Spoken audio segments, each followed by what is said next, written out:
სამხრეთ საქართველოში, კონკრეტულად ჯავახეთში, ჩვენ გვაქვს 3 არა მხოლოდ ადგილობრივი, არამედ საერთაშორისო მნიშვნელობის ფრინველებისთვის, რა თქმა უნდა, დიდი ტბა, მადატაფის, ხანჩალის და ბუღდაშენის ტბები, სადაც ყოველწლიურად შეგვიძლია ვთქვათ, რომ ასობით და ათასობით სხვადასხვა სახეობის წყალმცურავი ფრინველები ბუდობენ და იყენებენ ამ ტერიტორიებს საკვებად.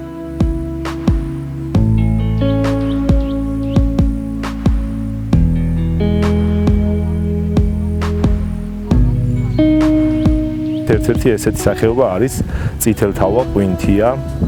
ასევე ყავს რუხი წერო, რომელიც გახლავთ ქვესახეობა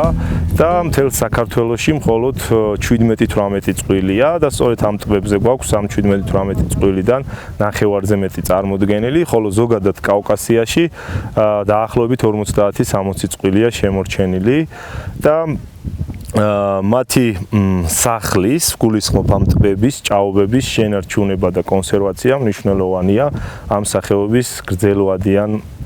გრძელვადიანად გადარჩენისთვის.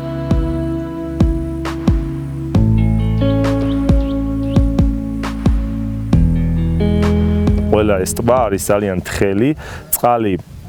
ზომიერად თბება, შემოდგომობითაც კი და შესაბამისად ამ ტბებში გვაქვს წარმოდგენილი სხვადასხვა უხერხემლოები, პლანქტონი, წყალმცენარეები, რაც არის ერთ-ერთი ძირითადი საკვები წყალმცურავი ფრინველებისთვის. სწორედ ამიტომ არის რომ ამ ტბებს სტუმრობენ ეს ფრინველები ყოველი მიგრაციის დროს და მათი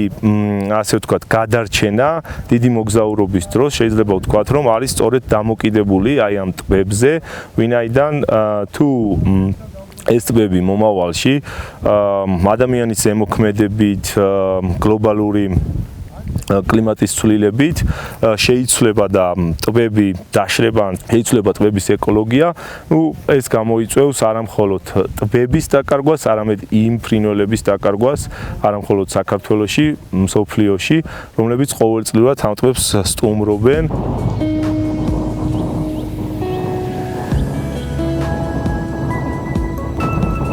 განსაკუთრებით გაზაფხულობით აპრილი-მაისის დასაწყისში ამ ტბებს ათასობით ევროპელი უცხოელი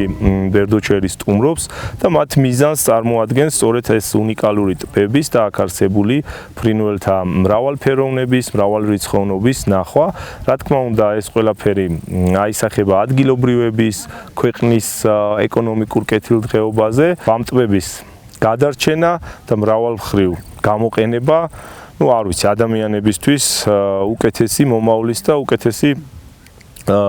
ცხოვრების გარანტია და არა მხოლოდ ადამიანებისთვის, ფრინველებისთვის, რა თქმა უნდა.